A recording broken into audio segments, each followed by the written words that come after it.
ಶ್ರೀನಿವಾಸ್. ಮಾನ್ಯ ಅಧ್ಯಕ್ಷರೇ, ನಮ್ಮ ಪುಲಕೇಶಿ ನಗರದಲ್ಲಿ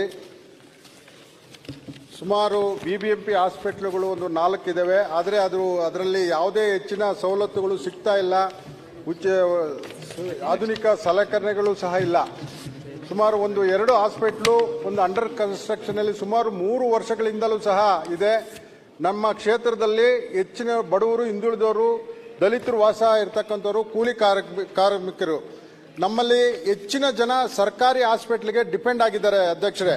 ಆದ್ದರಿಂದ ನನ್ನ ಕ್ಷೇತ್ರದಲ್ಲಿ ಒಂದು ಮಲ್ಟಿ ಹಾಸ್ಪಿಟಲ್ ಬೇಕಾಗಿದೆ. ಈಗಾಗಲೇ ನಾನು ನಮ್ಮ ಉಪಮುಖ್ಯಮಂತ್ರಿಗಳ ಹತ್ರ, ಆರೋಗ್ಯ ಮಂತ್ರಿ ಹತ್ರ ನಾನು ಬೇಡಿಕೆ ಇಟ್ಟಿದ್ದೀನಿ.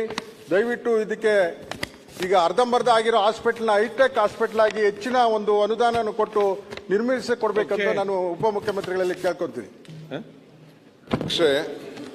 ನಮ್ಮ ಶಾಸಕರಾದಂಥ ಶ್ರೀನಿವಾಸರವರು ಅವರ ಕ್ಷೇತ್ರದ ಆರೋಗ್ಯ ಹಾಸ್ಪಿಟಲ್ ಬಗ್ಗೆ ಬಹಳ ಕಾಳಜಿ ವಹಿಸಿದ್ದಾರೆ. ಈಗಾಗಲೇ ಆ ಕಾಮಗಾರಿ ತೆಗೆದುಕೊಂಡಿದ್ದೇವೆ. ಒಟ್ಟು 100 ಬೆಡ್ ಹಾಸ್ಪಿಟಲ್ನ ಅವರ ಕ್ಷೇತ್ರದಲ್ಲಿ ಈಗಾಗಲೇ ಕೆಲಸ ಕೂಡ ಈಗಾಗಲೇ ನಡೀತಾ ಇದೆ. ಸುಮಾರು 17.5 ಕೋಟಿ ರೂಪಾಯಿ ವೆಚ್ಚದ ಕಾಮಗಾರಿ. ಈಗಾಗಲೇ ವೈದ್ಯಕೀಯ ಸೌಲಭ್ಯಗಳು ಒದಗಿಸಿಕೊಳ್ಳಲು ಸುಮಾರು 12.5 ಕೋಟಿ ರೂಪಾಯಿ ಮತ್ತು ಸಿವಿಲ್ ಕಾಮಗಾರಿಗೆ 5 ಕೋಟಿ ರೂಪಾಯಿ ಅಂದಾಜು ಪಟ್ಟಿಯನ್ನು ಸಿದ್ಧಪಡಿಸಲಾಗಿದೆ. ಸೊ ಈಗಾಗಲೇ ನಾವು ಈ ವರ್ಷದ ಅವರ ಶಾಸಕರ ಒತ್ತಾಯದ ಮೇರೆಗೆ ಈ ವರ್ಷದ ನಮ್ಮ ಕಾರ್ಪೊರೇಷನ್ ಬಜೆಟ್ ಅಲ್ಲೂ ಕೂಡ ನಾವು ಇದನ್ನ ಸೇರಿಸಿದ್ದೀವಿ. ಇದನ್ನ ನಾವು ಕೆಲವು 8.5 ಕೋಟಿ ರೂಪಾಯಿ ಅಷ್ಟು ಕೂಡ ಇಲ್ಲಿ HR ಮತ್ತು ಬೇರೆ ಬೇರೆ ಕೂಡ ಸೇರಿಸಿದೆ.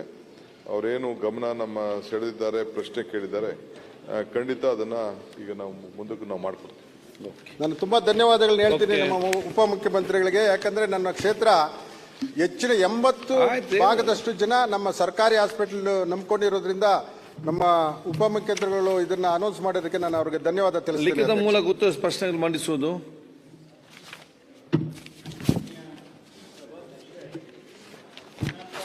1-8-20